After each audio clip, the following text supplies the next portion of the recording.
भाई आदरणीय पूर्व मुखिया जी, मीडिया प्रभारी सुबोध जी, हमारे पीके यूथ क्लब के प्रखंड कोऑर्डिनेटर संतोष कुमार जी और आप सभी सम्मानित ग्रामवासी, बुजुर्गों, नौजवान साथियों, दोस्तों, बातें हो रही थी। माननीय अध्यक्ष जी ने आपको तफसील से बताया, फिर सुबोध बाबू ने भी आपके साथ चर्चा करी और जन सुराज की बाबत जानकारियाँ दी। जन सुराज का शाब्दिक अर्थ है जनता का सुंदर राज। एक ऐसा राज जिसमें गरीब, अमीर, किसान, मजदूर, हिंदू, मुसलमान सब जुड़ करके एक परिवार की तरह अपना जीवन निर्वहन करे और सबकी खुशहाली आए, सबके साथ रोजगार का मौका मिले, सबको पढ़ाई की बेहतर व्यवस्था मिले और किसानों को बेहतर खेती की संभावना बने, जो मुनाफेदार खेती बनाई जा सके। आदरणीय प्रशांत किशोर जी, महात्मा गांधी और बाबा साहब भीमराव अंबेडकर के बनाए कानून और उनके द्वारा दी गई आज़ादी को सही मायने में गांव तक उतारने के लिए चल पड़े हैं। आज़ादी हुए 75 बरस हो गए, लेकिन सच पूछिए तो हमें आर्थिक आज़ादी नहीं मिली। हम गरीब से गरीब बनते गए हैं।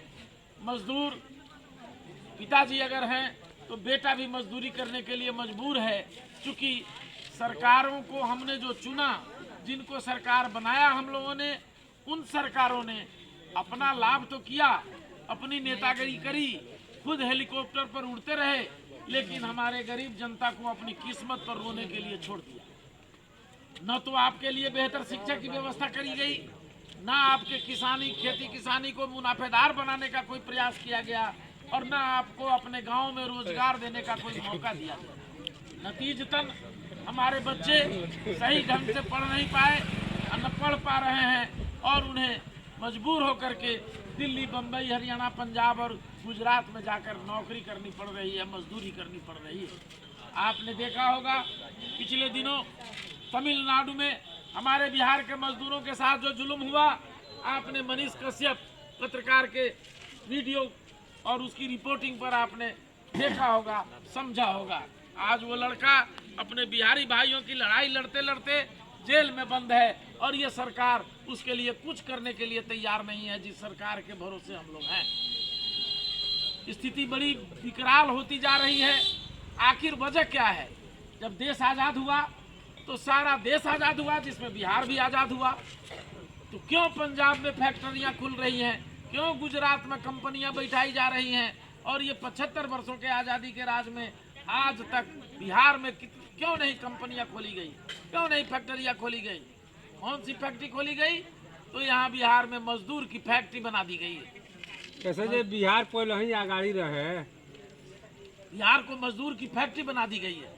आप यहाँ से जब जवान हो जा रहे हैं, 20 साल 21 साल के हो जा रहे हैं, पेट काट करके माँ पिताजी आपको परवरिश कर रहे हैं और आप उसके बाद बैग टांग करके रामगढ़वा स्टेशन पर पहुँचते हैं, ट्रेन पकड़ के दिल्ली जा रहे हैं, गुजरात जा रहे हैं, बम्बई जा रहे हैं। आपको मालूम है गुजरात का एक शहर है सूरत, जिसमें 5 लाख से अधिक हमारे बिहारी भाई मजदूरी करते हैं। कितनी फैक्ट्रियां खुली हुई हैं जो वहाँ 5 लाख लोगों को रोजगार मिल गया, या यहाँ से लोग मजदूर चले गए। क्यों नहीं वो फैक्ट्री बिहार में खोली जा रही है? जब आप गुजरात रहते हैं, जब आप पंजाब, दिल्ली और तमिलनाडु में जाते हैं, वहाँ हमारे बच्चे परेशान होते हैं, तो यहाँ पिता माता चिंतित हो जाते हैं कि हमारे बेटे के साथ क्या हो रहा है, हमारा बेटा सुरक्षित है कि नहीं है, हमारा बेटा अगर बीमार पड़ जा रहा है, हमारा समाज अगर बीमार पड़ जा रहा है, तो आपकी चिंता बढ़ जा रही है। आप जा भी नहीं पा रहे हैं उसको देखने और वो संकट में रह रहा है। उसी तरह से जब आप बीमार पड़ जा रहे हैं, आपका बेटा बाहर है, आपके इलाज के लिए पड़ोसियों को फ़ोन करना पड़ता होगा, जब हो हमारे बाबूजी की तबीयत खराब बा, माई बीमार हो गई बा, हमार कनिया बीमार हो गई बाड़ी, ले चला वो लोग के तनी जाके डॉक्टर के यहाँ दिखा था। ये मजबूरी है, इसलिए कि वो अपने यहाँ कोई रोजगार नहीं है, इसलिए मजबूरी में अपने परिवार चलाने के लिए, आपको भोजन देने के लिए, आपको खर्चा मेंटेन करने के लिए बच्चों को, इन नौजवानों को भाग करके दिल्ली, गुजरात, पंजाब, बम्बई और कलकत्ता जाना पड़ रहा है। तो ये व्यवस्था बदलनी चाहिए कि नहीं बदलनी चाहिए? बदलनी चाहिए। क्यों पंजाब का आदमी आपके यहाँ नौकरी करने नहीं आ रहा है? क्यों दिल्ली का आदमी आपके यहाँ काम करने नहीं आ रहा है? क्यों हरियाणा और गुजरात का आदमी आपके यहाँ नौकरी करने नहीं आ रहा है? इसलिए कि आपके पास कोई संसाधन नहीं है। वो आपके यहाँ क्यों है?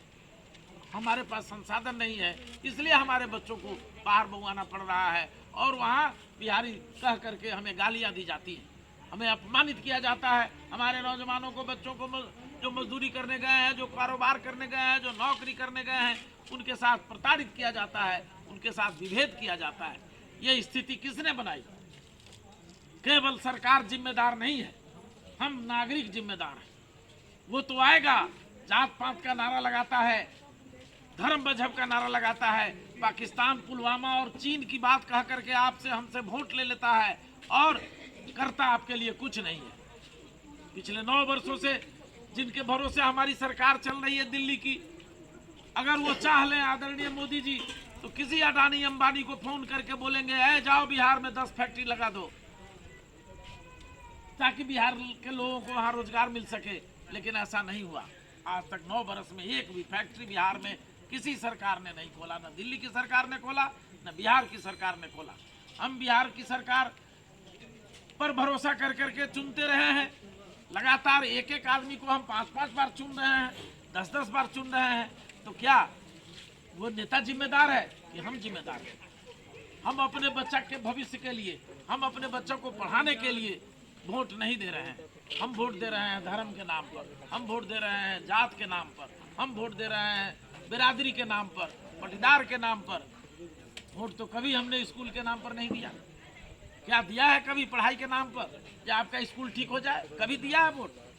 नहीं दिया है। आपके यहाँ विद्यालय है सरकार का खोला हुआ, उस विद्यालय में महिला शिक्षक है तो शिक्षिका है तो वो स्वेटर बुनने में व्यस्त है, पुरुष शिक्षक हैं तो दिन भर मोबाइल खोल रहे हैं, व्हाट्सएप चला रहे हैं। आपका बच्चा खिचड़ी खा रहा है, वो खिचड़ी पिलुआ वाली खिचड़ी खा करके क्या वो कलेक्टर बनेगा? क्या वो इंजीनियर बनेगा? क्या वो डॉक्टर बनेगा? तो आदरणीय प्रशांत किशोर जी ने देखा कि हमने सरकारें तो बदल दी, हमने दिल्ली, गुजरात, कहाँ कहाँ सरकार बना दी, लेकिन उन सरकारों के बदल देने से जनता की तस्वीर नहीं बदली, जनता की तकदीर नहीं बदली, जनता का भाग्य नहीं बदला।